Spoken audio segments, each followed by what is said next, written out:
Good evening. Thank you all for coming to the Northeast Regional Honors Council panel or discussion about how to do your academic presentations. We are very excited that you will all be coming to the meeting in Pittsburgh and want to give you as much help, information, tips as we can ahead of time to make your time there and your presentations go well. I am Gwen Kay. I am a professor of history and honors director at SUNY Oswego. And my name is Dr. Tanya Radford. I'm at Dominican University, New York, where I teach English and writing, and I'm the assistant director of honors there. So we're going to walk through the information that we think you need to know. If you have questions as we're going along, please put them in the chat, and we'll be monitoring the chat and paying attention. And if we don't get to what you've asked over the course of our presentation, we'll make sure we have time at the end. So you are all going to be doing an academic panel presentation. So in the format, there will be a chair introducing you, and either the chair will introduce all of you at the beginning or introduce each of you when it's your time to present.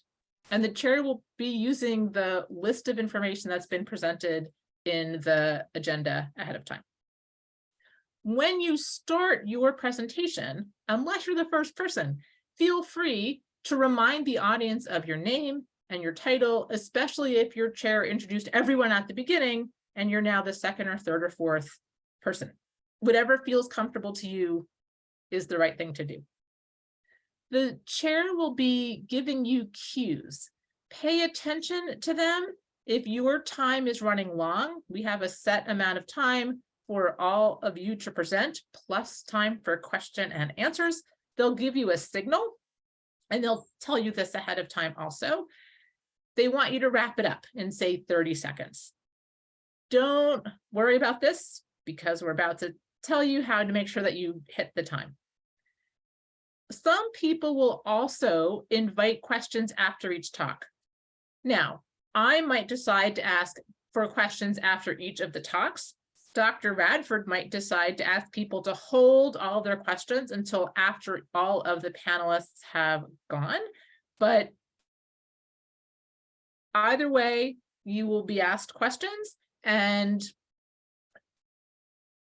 I actually also, like Dr. Radford, hold all of my questions until the end, because there could be more cross conversation and one question might be posed to all of the speakers that would make for a more interesting discussion and draw everybody out. Yep, that's a really good description of the general format. One of the things that you guys might do is when you arrive to your panel a little bit early and chat it through with the person who will be introducing you, with the chair of the panel, and they can tell you, whether they're planning to do questions after each talk or at the end, and then you'll kind of know exactly what's going to happen in your session. I'm going to talk a little bit about how to prepare, since we're quite a few weeks out, not that many weeks out, but a few weeks out. To prepare, you want to write out your presentation. You want to prepare it in writing, and then you want to practice it, and you want to practice it a few times so that you feel comfortable, and so the ideas that you have really just roll off your tongue. And also because it takes the shine off it, it makes you less nervous because you've done it a few times. You can even do it in front of a smaller audience if you want to practice in that way. And one of the things that you're going to be doing when you practice it is also timing your talk. So you get a really good sense of how long it takes you to go through the presentation. You want to plan.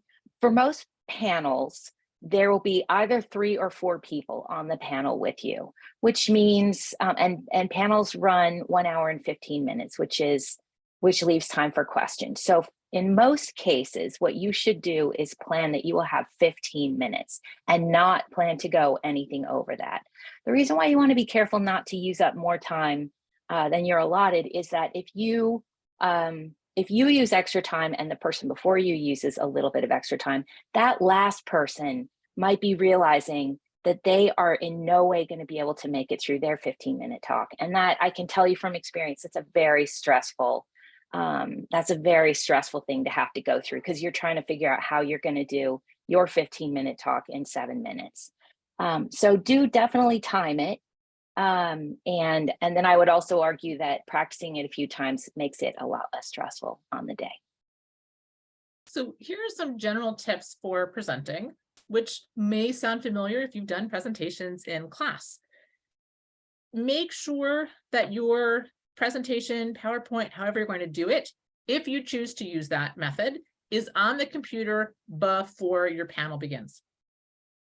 And be prepared to do without your PowerPoint if something happens. Things might happen. Also, bring your have your PowerPoint prepared in multiple ways. Have it on a flash drive, have it in the cloud, have multiple ways to get that here. If you're using PowerPoint, do not read from your PowerPoint. We can all read. Your PowerPoint's going to be behind you. It should be illustrative, not every point that you are going to make. You might say, there's a beautiful illustration, and you might talk about the illustration that we can all see. Also, you are the expert on your topic. You are the person who has done this research.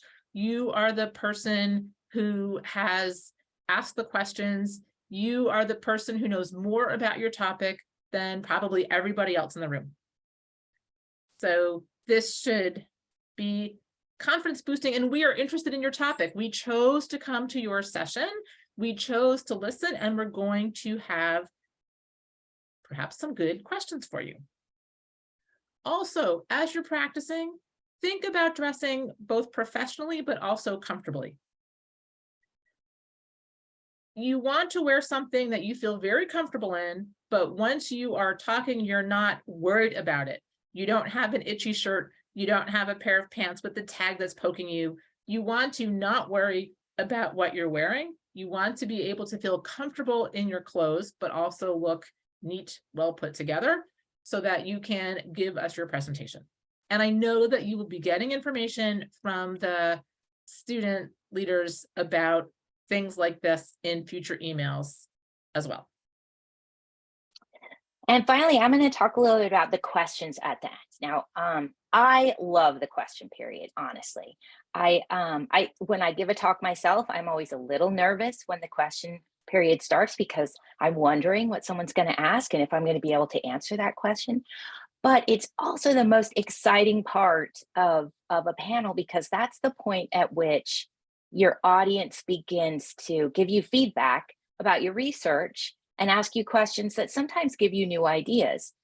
They also encourage you to do things like make comparisons between your analyses or claims and other people's on the panel, right? And so there becomes dialogue, and sometimes that can be really exciting too.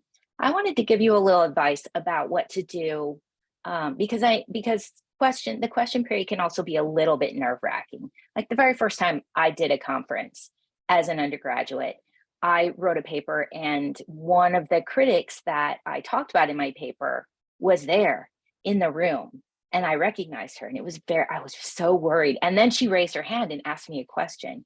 I was super nervous about it. But the reality is when people ask you questions, they're either going to be encouraging you to explain something that you brought up in your talk that you didn't have time to develop, or to think about what comes next for you.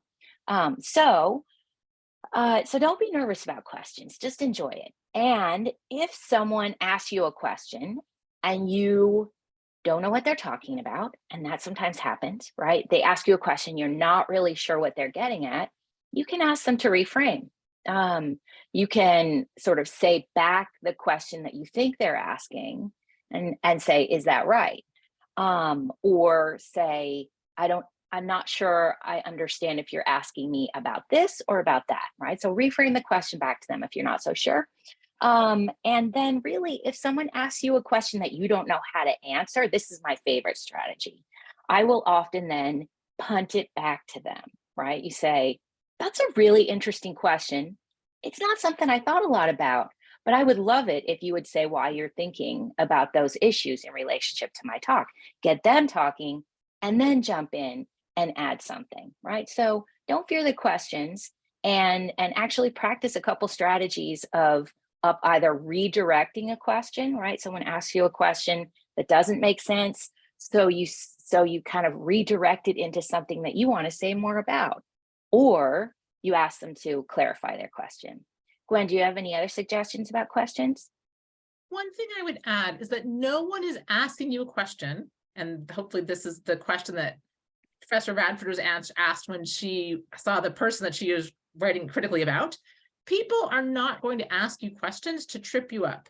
People are asking you questions because they're genuinely curious and interested in what you've just presented, and they have a thought.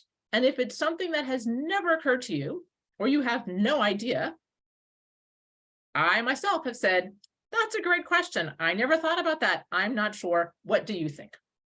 So the question and answer part is the part you can't control, but it also, if you take a deep breath, can be fairly fun. So I see that we had a question from Elliot about the question and answer. So the question and answer is not part of your 15 minutes. So think about your presentation as a 15-minute presentation, and then the leftover 15 minutes accumulated to all of you will be used for the question and answer period. So your presentation, 15 minutes or less, and then the Q&A is on top of that. And Alex asked about, Alice asked, will we be doing just one panel, or are there multiple 1 hour and 15-minute sessions that we will present at?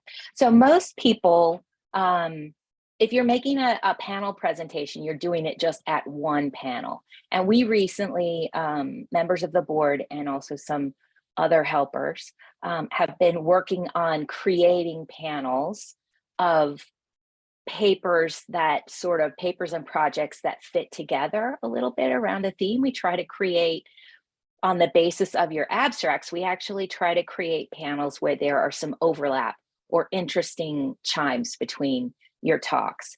So you'll be on a panel with either 2 or 3 other presenters, and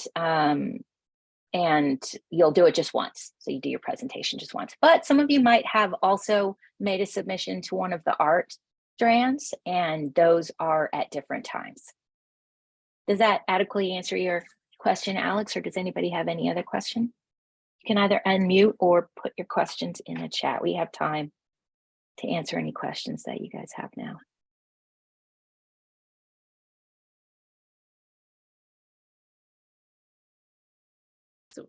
I cannot emphasize enough the value of practicing giving your talk ahead of time. I have given talks to my dog, to my stuffed giraffe, to the walls of my house. The more you practice it, the smoother it will be, the more confident you will feel. And if you make a mistake, no one's going to know, because no one's heard your 3 previous run-throughs of your talk. But also when you practice, you might realize what pieces you're missing or something you need to add. Or if you're at 18 minutes, thinking about what you can cut, do it again and see if you can hit 15 minutes. And when you are presenting, you will probably be talking a little bit faster than normal because you're nervous and anxious and you've thought about this a lot and you've done it a bunch of times. But knowing that you're going to come in at 15 minutes will stand you in very good stead, and feeling comfortable with this is also very helpful. Yeah, in fact, one of the things, go ahead, please. Could we work with our honors professors to make sure our presentation is within that time limit? Absolutely. I think that's a terrific job. Yeah, I think that's a terrific idea. Yeah, I think that any of you who are interested could ask your honors director, or even other students who are going. You could practice with each other, but any kind of practice really does help. So I am going to be sending email to my students who are coming, one of whom is on this call. And one of the things I'll be saying is, I'm happy to hear 1 or more iterations of your practice before we actually go to the conference. Not that I'm not going to go and hear the presentation at the conference, but I'm happy to do dry runs and hear that as well. So absolutely, your honors directors and your other advisors would be more than happy to do this with you. Yep. You can do your talk from, I usually print my talk out. So if you are like me and want to read from paper, there are a couple of things. Practicing ahead of time will help you to realize things like, I want to print it in a bigger font so I don't have to hold it too close to my face. Or I want to actually, I often put notes to myself inside the talk that say things like, pause and take a breath, right? Because I know that I start to motor mouth and talk very quickly, and then I get breathy and more nervous. So I'll actually remind myself in between paragraphs, like, just stop a minute and look up, right? Look up and make eye contact with the audience. And practicing gives you a way to think about the kinds of cues you might want to add into your talk for yourself. And I will add, before we answer your question, Nicole, about how many slides we recommend, if you want to print it out, the general rule of thumb is that 1 page of text, 12-point font, 1 page of text is about 250 words and will take 2 to 2.5 minutes to read out loud. So that's sort of your gauge of how long it would be. So how many slides, Nicole? It's hard to say. If you were in a science strand and you have data and you want to show us data, you might need to give us a lot of slides. If you have produced something, if you want us to see background information, but you're giving us cues and an outline, not all of your text, I think the average last time may have been 10 to 15 slides, but that's a little bit, that's an arbitrary number. And part of it is, if you practice, do you feel like it's beneficial to have those images or text or not? Before I answer that question about the other things to do at the conference, which there are myriad things to do, it's so so exciting. You guys are going to have so much fun. No, actually, I'm going to talk about that now, because now I've completely forgotten what I was going to say. There will be, first of all, it's really interesting and fun to go to other panels. So what I always do first thing at a conference is I look through the schedule, I begin to mark off the panels that I want to try and see. Sometimes that's a combination of my friends and the people I know, and then also other panels where there are talks that are on topics that are just fascinating to me. So you're going to go see other panels and you're going to ask questions of those people and appreciate their research. There are also, on Friday afternoon, we are going to have a whole lot of really exciting City as Text events where you get information and then go self-tour through the city, learning things and also experiencing Pittsburgh. We have a number of events being planned by our student reps for the evenings. And what else, Gwen? There's so many things. There's an icebreaker fun event on Thursday night. The City as Text, you're walking around exploring whatever strand is of interest to you, and there might be some service opportunities as well. And that's also an opportunity to meet other honors people from other programs, and someone might ask you, are you presenting? What are you presenting on? Little dry run there to practice your topic. There's going to be a big banquet on Friday night with a really exciting speaker. On Saturday night, presentations are Saturday, and there are art presentations in the morning, poster presentations as well. On Saturday night, there's going to be a big party. We're not really invited. It's for you, not for us. On Sunday morning, there are going to be more poster presentations. So there are a lot of things happening. And it's really fun to talk to other honor students from other schools, other states, other programs, see what kinds of things they do, what kinds of topics they're interested in. There's a lot of overlap, and you're talking to other smart, engaged students like yourselves, and it'll be enlightening and it'll be fun.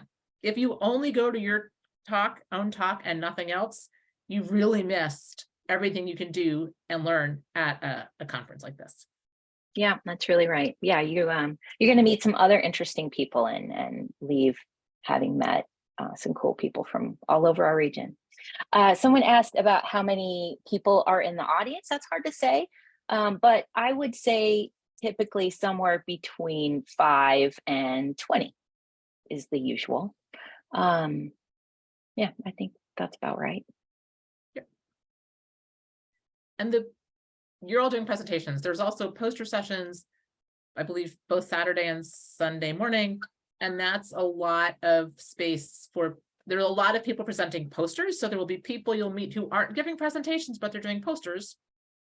You'll want to walk around, eat breakfast, and talk to them about their research as well. Are there any other questions that we can answer? By the way, Yeah, yeah, please go ahead. I know it says you'll be sharing a panel with 2 or 3 other students who share similar research topics. So we would share the stage, but not necessarily present the same topic. Is that correct? Yes. Yeah, Oh, So I just helped organize the education panel, and there were several abstracts submitted that seemed to be a lot about mental health, wellness, and also drug use and abuse. And so we put those papers in one panel because it seems like there will be a good cross conversation. Each person will give their own talk, but then the questions afterwards might be questions that are applicable to everybody on the panel, because the questions about mental health, drug use, abuse will be germane to all of you. So we're not assuming that you have to know anything about any of the other panels, the talks. You just have to come in and give your talk, but it should be likely related somehow to other talks that are happening in that same session. thank you. Good question. So there's a question, what happens with classes that are missed for prep sessions or presentations? This is fun. So you need to work with your honors advisor or your other advisors about how to do practice and prep sessions. Sometimes I've done them at night so as to not interfere with class time. When you are going to the conference itself, you will likely be able to get from your honors director a letter that you can give to your professors whose classes you're going to miss, because yes, you will be missing classes to go to Pittsburgh to go to this meeting, but you will also be representing your school when you're at this event. And we assume that your professors will be understanding and forgiving, and you will have told them well in advance that you are not going to be in class on Friday, March 31st, because you'll be otherwise engaged and at this meeting instead.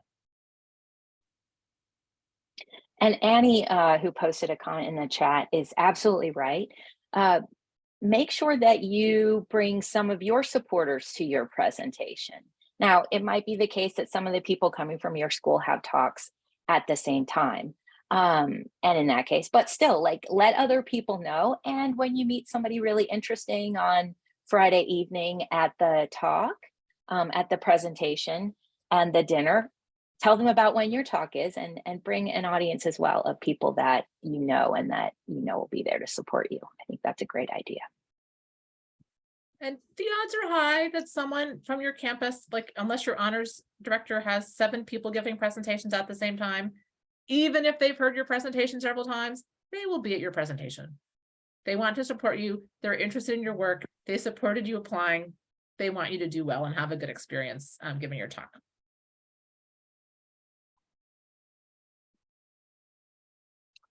That's a good question, Alexandria. So we don't record the panel presentations. So it is possible. I actually, you know, Gwen, I don't really know the answer to that question. If you were local, can you bring audience members in? We've had it in the past. No, it's okay. So we've had in the past that happen, that people have had family members nearby or come, and we might ask your family member to register for the conference. We might pretend that we don't see them when they come in to give your talk, but we have had people come in and it's been really great. That So might be people- something you can talk to your honors director about. So people can come in and watch your presentation, but we would ask that you not have them do other conference things unless they're coming as a full-fledged conference member. So yes to hearing your talk, your presentation, no to coming to the banquet on Friday night and participating in Cydia's texts and other things like that.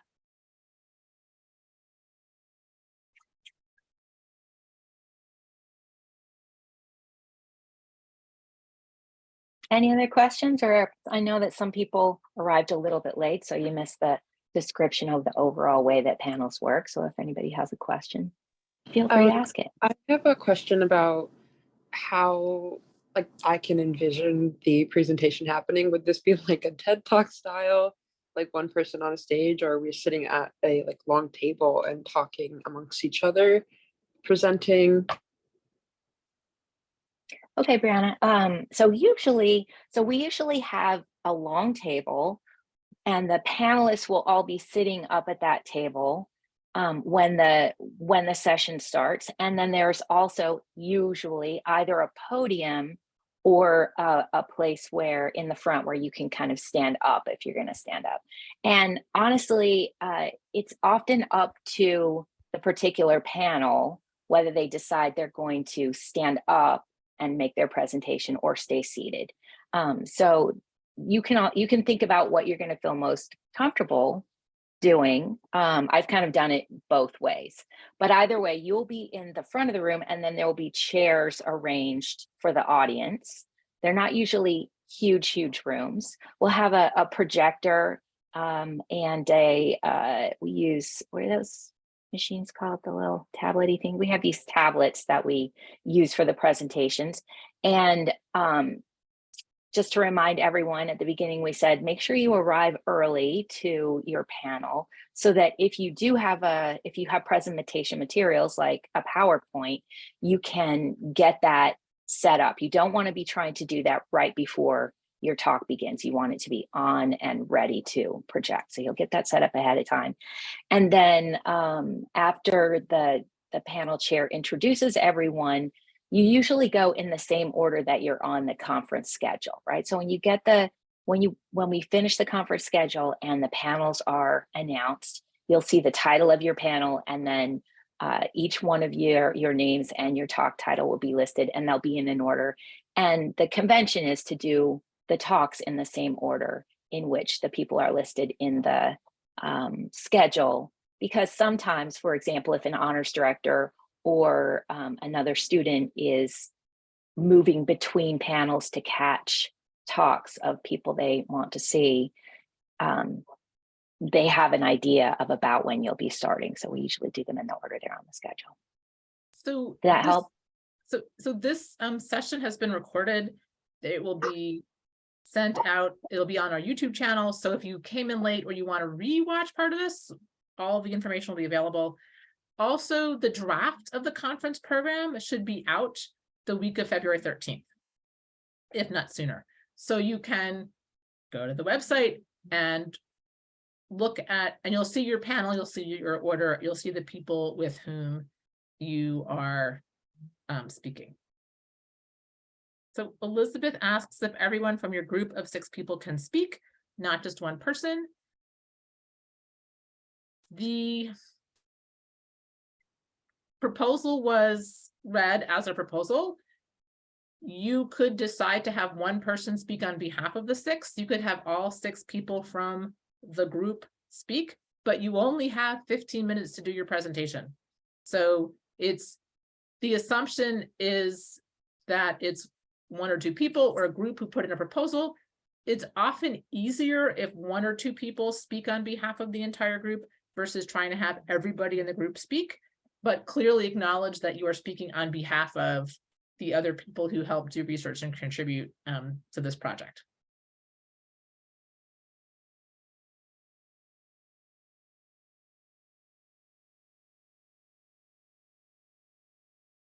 That question also might be something good to talk over with your honors director. They might have some advice for you guys about how to best manage the presentation. I'm sorry, So just to clarify, based on that last question, so everyone on the panel will be speaking, but not everybody that comes in my school's group may be speaking. Sorry, let me sorry, I wasn't clear, Brianna, that's my fault. Some of the submissions were from one person. And so we read a proposal from a person and we accepted that. Some of the proposals were from a group of people, but it's one proposal for one talk. So I'm assuming Okay. that you are going to give a paper because we looked at your proposal and we submitted it. If your proposal was on behalf of a group of people, then that's, as Professor Radford suggested, a conversation to happen between you and your honors director about how the best way might be.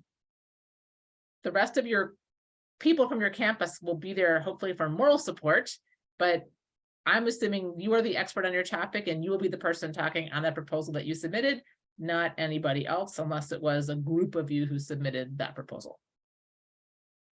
Great, thank you.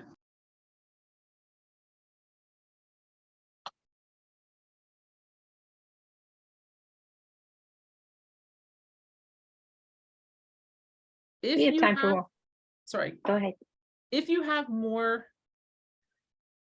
questions, we're happy to keep on answering them. If you have more questions leading up to the conference, please talk to your honors directors.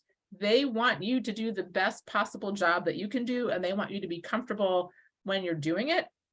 And they may be a new director, not have gone to this conference before, but they have been to conferences before and they can explain and walk you through lots of this. And they really will do everything that you can to help. You can also email Northeast Regional Honors Council, the official name, at gmail.com, and we will always do our best to help and answer any kind of questions that you might have as well.